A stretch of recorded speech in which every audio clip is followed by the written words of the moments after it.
society. No. Let's switch the question then. Would you be okay if you weren't able to have sex and she went and got some dick on the side? He don't have postpartum. Hold on. He don't have it. Excuse me. Hold on. He's No. okay. Randy, let's really switch the He's question. trying to give her some dick. That don't make came home sense. with no money. Hold on. Yeah. And she needed her hair done. Hold on 1 second. Hold on. You said let's switch the question? Okay. Let's really switch that motherfucker. Okay. What if he only paid bills a handful of times in a month in a year and a half? Would you expect her to stay? Y'all know Ace got them card games on sale over there. If a man only paid bills Come on, Randy. a handful of times in 2 years, you still staying with that nigga? No. Possibly. Listen, they quiet. You see they quiet as hell. Every girl in here that fucked a broke nigga before and stayed with that broke ass. So I gotta answer. So let me get to this question. Hold on. Let me get to your question real quick. I love the way Kitty. I love the way you talked about this because that's why it's no longevity in these relationships because this shit is so superficial and that's frustrating. That is so frustrating. Let me say this because I'm not trying to be disrespectful because I'm not a disrespectful person. We all know that. But we are literally talking about because there are so many factors that factor in as to why sex is not present or why things have become stagnant or complacent. Yeah. But in those hard times, you're supposed to have enough self-discipline, but understanding of the person and what they may be going through. It's not just about you. That's where that emotional reciprocity is lacking. But we're saying that I ain't gonna take it though. Y'all go ahead. No, hold on. Let me. I'm gonna get to you right there. Here's my addition to that though. It seems I understand why you would say that. But it seems like when we talk about sex being withheld, it's typically from the side of the woman. So my point is, a lot of men can relate to feeling frustrated about it. And I feel like I understand his question. Now, it's not that I feel like he should be justified in saying, I want to step out. But I think that's a very real conversation he should have with his significant other. I'm at the point where it's getting bad for me to where I'm having thoughts about stepping out and going somewhere else. This is a transparent conversation he needs to have. This is an honest conversation, and I respect that. Mm-hmm. But you turn that conversation into the person that you're in a relationship with. And you can't be upset if this person still rejects it because until you actually take a deep dive as women, we are not structured like men. So although y'all say, yes, you want sex, women go through hormonal problems. Women face so much. We have so much on our load, and that's what makes us biologically, anatomically, and psychologically different. And you need to respect your woman for that. I understand that you have a need because sex is something that humans need. Turn that conversation in, but deny your flesh as well. That's the way that you actually move in these relationships, is being able to deny your flesh. It's not going to last always. Maybe there's something that she may need from you. That's the problem that I have because I see that way too often in relationships and people will throw it away for a quick fix. And that's what my problem is. Turn it towards your partner. Well, in fairness, 5 times. Man, and she right. She is so right, bro. It's too many people. I had got that. I remember somebody had asked me that before. Have I ever cheated on somebody in a relationship, or have I ever cheated when I was in a relationship, or whatever, however the question here went? My question is no. And I say that because, for one, I don't like talking to other people while I'm in a relationship. I'm be so hyped about the fact I'm in one, to the point where you ain't even gonna think to even want to do that. You know what I'm saying? Because my respect is on 10. And then, I don't understand how you can do that. I mean, I ain't gonna hold you. I did have a moment when I did what I do, but I definitely was in no relationship. I was just doing my thing. And that's 2 different things. I gotta understand that if you with someone, it's not cool to do it because, for one, your pH is getting thrown out. Studs, I'm telling you now, don't help now. No. I had a partner did that one good time. And someone I knew, and they did that one good time, and the chick went straight crazy on it, like thinking that it was supposed to be something for real. Like, the perspective be perspective for real. But either way it go, don't ever, I don't think it's good to even just step out and that shit when you in one, especially when you sad or whatever. Like, you have that urge or whatnot. Like, talk to your person. Talk to your person. They might, you know what I'm saying, at least get their thoughts first before you step out, because it's so much that come behind that, and it's so much souls. You touching soul ties. It's soul ties. That's the word. It's just soul ties that you get with other people when you're stepping out and you bring it back to your woman and you put it in them, all that trauma and all that extraness that they got going on, and you put it inside her, so y'all both got it together, and she don't understand why she all throwed off, her emotions all throwed off, because you done brought her home to her. You know what I'm saying? So that's what I mean. Like, I'd rather tell my person, at least if my person doing something on the outside too, tell me.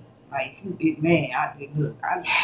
The next chick I be with, please do not be on that for real. Like, no chick I ever been with.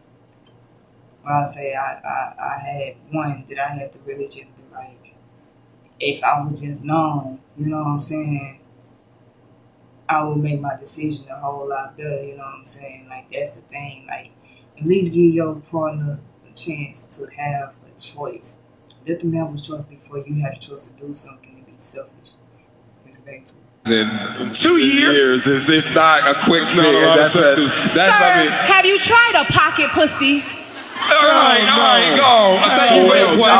Thank you for your question. Let go. That was a valid question. What was you thinking? So, first of all, brother, I gotta say this. Even though I understand your pain, but just know that the primary goal right now is to make sure that child grows up in a two-parent household. So sometimes as parents, we gotta let go our own shit to make sure that child gets what they need. Stay and try to figure that shit out. But you talking from a nigga that probably got some pussy that, you know, this week. Did you get some pussy this week? Yeah, I got some pussy this You week. got some pussy this week. So you're talking from I got pussy. So like Yeah. he ain't had none in a while, so it's just a little different. I got people from my church here. Oh my bad, I'm sorry. All right, I know, right? What's your name? What's your question? My name is Ming. I'm from New York, native New Yorker. How y'all doing? Hey. So my question is, would you all agree or disagree that when dating, you should remain concerned or have some form of apprehension if someone is 35 plus without a valid reason to why they couldn't maintain a relationship long term? Well, hold on. What the fuck you trying to say? That was a lot. The fuck you trying to say though? I got it. Time out. 35 plus. You act like No, I said 35 plus. I said, so should anybody be concerned if they are dating somebody that is 35 plus that could not maintain a relationship long term? Could not or did not want to. Could not or did not want to. I'm about to say, what is long term? Let me get his question. Could not or did not want to. The nigga don't Big want difference. Yeah, that's fine also. But if somebody is constantly would not maintain a relationship, why would you even want to create? Because he was. Hold on. Can I? Did you ask to get wife by this man, or are you trying to ask for statistics? It's looking like you're not gonna get wife based on the track record. Oh shit, Mike, be honest. Creatures are creatures of habit. So if you told me, like, listen, the last 29 houses I went and saw, I did not buy, and you're house number 30, if you roll the dice, you're probably better off going to AC than gambling on him. No. No. Yes. No. Let me say this. Let me offer this perspective. Go ahead. I like your initial question because, I mean, just think about how the world is changing. People are getting married later and later. Because it's fun out here. No, it's not just fun. Mike is a red flag. It's not just fun. Listen, it's not just fun. The expectations that men have to be protectors and providers in this traditional sense that a lot of times is not placed on us solely by women, but a lot of times that American dream or securing yourself financially takes longer than it used to. So when you're talking about a man that was disciplined enough to chase his dreams, to be selfish in a healthy way in his single space, that man was able to learn those lessons, have those stories to be able to tell you, to have that wisdom to be able to impart, to be disciplined. He was able to do that, and maybe it took him to being 33, 34 to say, you know what? Now I'm ready. How many people are hurting people simply because they're not ready? So you're going to chastise a man for waiting until he gets ready? My point is, if you fucking with fuck niggas, it don't matter what age he is. But if you're talking to a man that ready himself, let me tell you why I got slightly offended. Because I'm about to be 35 this upcoming year. And let me tell y'all a story. Go ahead. If I had gotten married when I was 26 and a half, y'all wouldn't be here right now.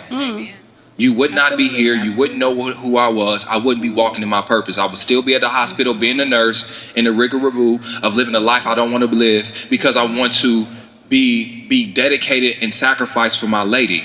If I had dedicated my life to her, that's what I would have done. I spent the last umpteenth years of my life being dedicated to my purpose, my path, and focusing it on that. And now I can be a qualified husband to my lady that I have now. And so what I'm saying is, we can't all put people in the box of, well, something is wrong. There's so many women and men in their 30s that people look at like something is wrong with them. Sometimes something is fucking right with them. I was gonna say, Sometimes something be wrong. any man that's, I guess the age don't necessarily matter, but any man that's 35 plus who decided, because it's not him not being able to, he's deciding to not be in long-term relationships, has decided that nobody's good enough for him. Right. You, as a man, you got to know your worth, and it sounds like the nigga do. Absolutely. And back to Ace was saying, bro, like, look, let me tell you, man, you gotta know your worth. Like what Mo was saying, you know what I'm saying? Like, when you be in relationships, and all throughout my 20s, and I'm 32, you know what I'm saying? It took me some time to understand where I'm at in life, for real. I had to really ask myself some questions, for real. And if it weren't for my last relationship, y'all wouldn't see me doing these reactions, talking about this good help and stuff like this, because I chose me this time. And sometimes when you go through a journey, people, I had to go through a lot. You know what I'm saying? Just because I choose to choose myself. Sometimes choosing yourself is the best thing to do in your relationship. Sometimes, even if it is a good relationship can be so good, but what is a relationship when you lose yourself? What is a relationship when you gotta keep pouring into somebody and you trying to figure out what's going on with me? Why am I hostile? Why am I feeling the way I'm feeling? Why do I feel lonely when I still have somebody? Why is they giving me love when I can't even see the love? Like, I need to put that into myself. You know what I'm saying?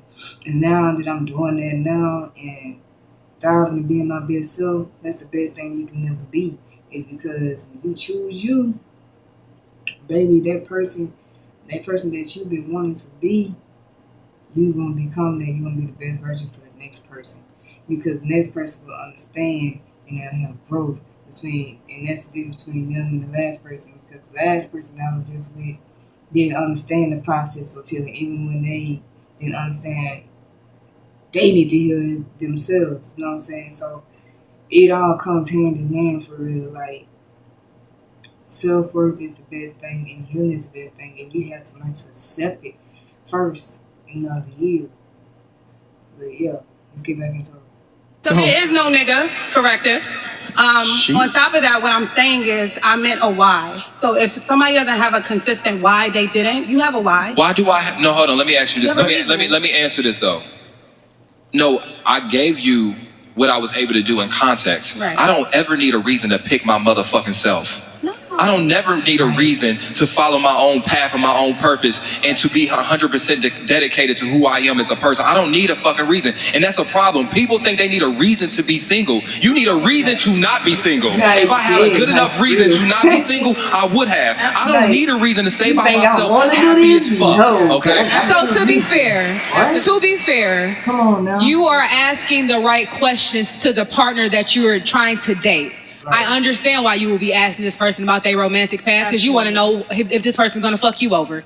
If you fuck people over in the past, what did you learn in the past? Exactly. I get it. Exactly. I guess the overall what they trying to tell you is don't focus too much on his past and maybe try to pay attention to the present day red flags. Maybe that's it. Well, so all in all, it shouldn't be a red flag. It shouldn't be a concern. No, I think that's where the opinions differ, because in my opinion, I could see that as a red flag, and I would want to know why. Exactly. 35 is when a person becomes like a grown ass man, and so. Let me tell you something. Let me tell you something, and she is right, and like I say, in the hell they right. Man, look, I'm just excited. I mean, come on, let's get back into it. Because let me tell you, let's get back into it. We talking about 35. I can see if she said 47. Okay, let's take the age out. And let's take the age out and let's have the conversation of, hey, I've been dating this new guy, and every time I ask him about how long he was able to be around someone or if he was consistent in relationships, he can never really give me a consistent answer as to why he never had anybody in the past. I understand why that's a red flag because nigga, why wasn't none of the hoes fucking with you? Yeah. Why weren't you able to commit to them? What were you focused on? If you were focused on your career, cool, tell me that. If you were focused on church, cool, tell me that. If you was focused on building a bond with your family, great, tell me that. But let's express why it is you couldn't maintain a relationship with somebody in the past. I get it, baby. I was 24. No, hold on. Here's the thing. And another thing that gets you to a point where you just choose yourself. When you with somebody so much, 24 hours every day, you know what I'm saying, you just see them every day, and you don't got no routine, that will drive you insane. That's a huge red flag to me. You know what I'm saying? I feel like if you don't pour into yourself and gonna do something outside of me, then that is a self thing that you have to learn to accept and pour into, because pouring into me and you not worrying about you, that could be very contradicting, you know what I'm saying? I don't know if that's what contradicting, but it'll make you wonder, like, damn, like, if you pour so much into me, you say so much about me, what is something that you doing? You haven't said anything about you. So what makes it any different if I have to choose myself to do anything else? Because I really choose myself to go do other things. Why you want to go do that as well? That could help, you know what I'm saying, a good conversation, that could spark up a good conversation, because we have to think about those things, initiating those things if you don't want to get out of a relationship. But if you want, and especially for the people if you're married, options. If you're not married and you ain't got no kids and you ain't doing nothing for real, choose you and choose just the best decision, and don't feel guilty for it. Let's get back to it. Thing I want to ask you, for you to ask them, or whoever the person is, A lot of asking. do you see their why? Do you see them putting their purpose in front of the opposite sex or the same sex or whatever? Do you see it? Because the thing about it is, somebody could be doing what Ace is saying, but they could be on fuck shit too. Right. You'll see the signs if you pay attention long enough, and you don't really have to worry about why, because you'll see it. Absolutely. That was good, Lego. Yeah. I agree. I didn't mean to offend anybody. No. You called me a red flag, though. You just passionate. You ain't without being offended. So passionate. I wanna add that context to what you were saying, though, is sometimes the fruit of our work should be evident, especially when we're dating. When you have those qualities and those characteristics, it radiates. And those are things that sometimes people don't have to ask those questions on because they see it. They see your work. Like, for example, if she was to ask me, if I'm saying I'm 35 and you're asking me why I've been not married to this point, you really ain't been paying attention to the evidence. Exactly. But I do think, to your point, having some context to make sure that, hey, you don't know me yet, so make sure that I'm not womanizing out here. I don't have commitment issues. Those are important questions. So I do see the other side. So finding that balance. I wouldn't be offended if you asked me why, but that's not how we get asked, though. Let's be honest. People are like, ugh, what's wrong with you? You still single? What? You 35? That's how it comes across, especially our aunties at fucking Thanksgiving. Who the fuck are you? Keep asking me about this shit. The bitch that's been at Thanksgiving by herself for the past 20 years. Bitch, where's your man? Yeah, where's your man? All right. What's your name? What's your question? What's going on? My name is Khalil. I'm from Washington, D.C. by way of Dallas, Texas. So my question is 3 parts. Given that you all have done this podcast for a long period of time, my question is, how would you describe the state of Black relationships? What have you learned from it? And furthermore, how do you apply it in your own lives? Damn, he asked That an was SAT beautiful. question. At the end of the episode. Let me answer the first one. I want to say that because he asked us the state of black relationships. This internet shit is not real, y'all. Okay? When y'all are arguing on the comments and on 4 different apps with the opposite sex, go touch some fucking grass. Black men do not hate black women. That shit is a Twitter lie. In my opinion, I think black love is exactly where it needs to be. We are moving, and as y'all see these conversations that even we're having here, but even the ones, of course, that you see online, they're new, and Kitty could attest to this. They're new conversations, so they're not necessarily smooth. They don't know how to be had yet, but we love each other, my niggas. And it's clear there's black relationships, there's black marriages, there's black children, there's black love every single day. And I was only staying to the first part. Stop fucking arguing on the internet. Mike, you got anything real quick?